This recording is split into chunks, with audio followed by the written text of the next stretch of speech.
नमस्कार, न्यूज में देख रहे हैं आपके साथ मैं हूं सुधांशु शेखर।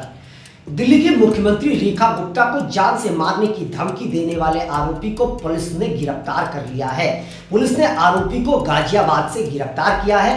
आपको बता दूं कि 2 दिन पहले मुख्यमंत्री रेखा गुप्ता के लिए पुलिस को कॉल आया था।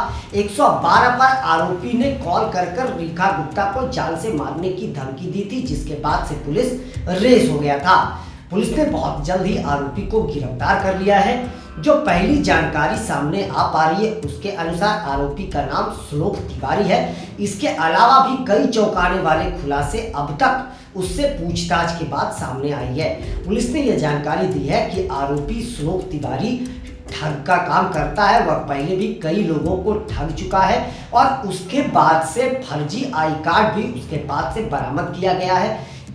इसके अलावा भी आरोपी के पास से कई फर्जी दस्तावेज पुलिस ने बरामद किए हैं। आपको बता दूं कि पुलिस को जिस जगह से कॉल आया था, पहले पुलिस ने वहां छापेमारी करी, लेकिन वहां कोई पता नहीं चल पाया।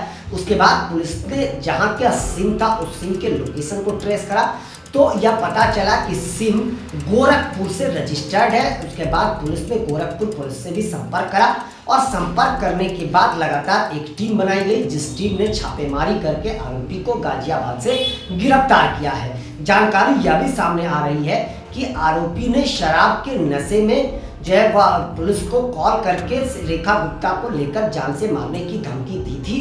हालांकि अभी और भी कई चौंकाने वाले खुलासा सामने आने की पूरी संभावना है। पुलिस ने यह बताया है कि अभी पूछताछ पूरी तरीके से नहीं हुई है। पूछताछ के बाद सारी बातों का खुलासा हो पाएगा। पुलिस उससे इस बात को जानने के लिए उत्सुक है कि आखिरकार उसने रेखा गुप्ता को जान से मारने की धमकी क्यों दी। इसके पीछे कोई साजिश तो नहीं है। क्या कारण है जिस कारण के वजह से उसने सीएम को जान से मारने की धमकी दी है। कई पहलुओं पर पुलिस जो है जांच कर रही है। वहीं आपको ये भी बता दूं कि जब से रेखा गुप्ता को जान से मारने की धमकी मिली थी, उसके बाद से रेखा गुप्ता की सुरक्षा बढ़ा दी गई। उन्हें अब जेड श्रेणी की सुरक्षा दे दी गई है।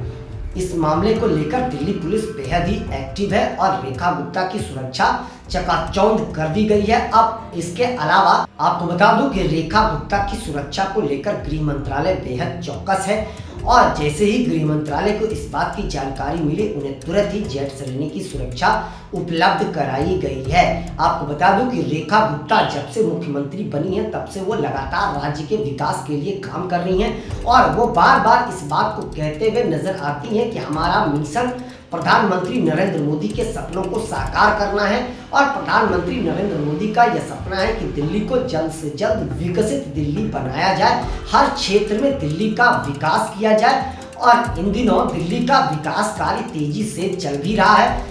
मुख्यमंत्री रेखा गुप्ता की सरकार ने जो वह अब 100 दिन पूरे कर लिए हैं। इसे लेकर भी उन्होंने जनता के सामने अपना रिपोर्ट सौंप दिया है। अलावा रेखा गुप्ता ने आगे 6 महीने का रिपोर्ट जो है पहले से तैयार कर लिया है कि आगे किस एजेंडे के साथ काम करना है। लेकिन अब दिल्ली की जनता का क्या रिएक्शन रहता है यह देखना बेहद दिलचस्प होगा, क्योंकि दिल्ली की मुख्यमंत्री ने सीएम बन के शपथ लेने के बाद जो 20 वादे करे थे जनता से, उस 20 वादों में से अब तक कितने वादे धरातल पर उतर पाए हैं, इसे लेकर जनता का रिएक्शन बेहद जरूरी है।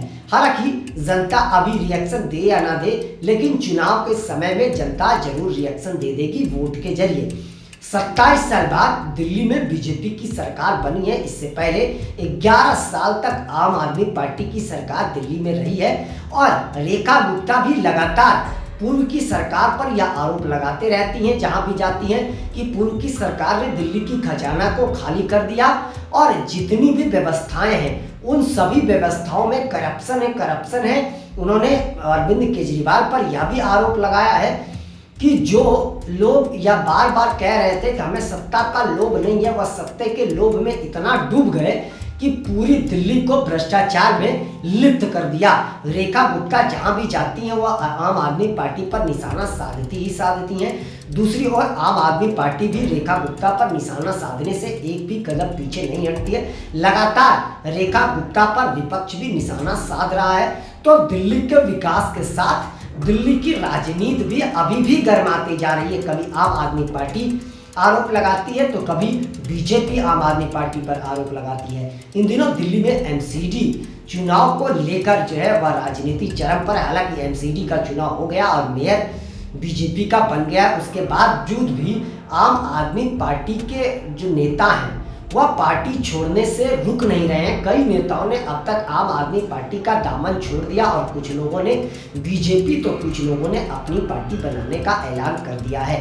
तो आम आदमी पार्टी को लगातार झटका भी लग रहा है। वहीं दूसरी तरफ दिल्ली की मुख्यमंत्री रेखा गुप्ता लगातार दिल्ली के विकास कार्यों में लगी हुई हैं। वह जगह जगह जाकर निरीक्षण भी करते रहती हैं। तो फिलहाल दिल्ली की मुख्यमंत्री रेखा गुप्ता की सुरक्षा बढ़ा दी गई है और उस ठग की जो आरोपी पकड़ाया है उससे लगातार पूछताछ की जा रही है। संभावनाएं जताई जा रही है कि अभी कई खुलासे और भी हो सकती है, क्योंकि आरोपी पहले से ही ठग है। उसके पास से कई फर्जी दस्तावेज भी बरामद करे गए हैं। अब पुलिस जांच करेगी कि उस ठग ने अब तक कितने लोगों को ठगा है और उसकी संपत्ति की भी जांच करी जाएगी कि उन्होंने ठग से कितनी संपत्ति अर्जित करी है। फिलहाल देखते जाइए आगे और क्या क्या खुलासे सामने आते हैं। अभी के लिए बस इतना ही, मुझे दीजिए इजाजत। हम अन्य खबरों के साथ आप सबों के बीच रूबरू होते रहेंगे।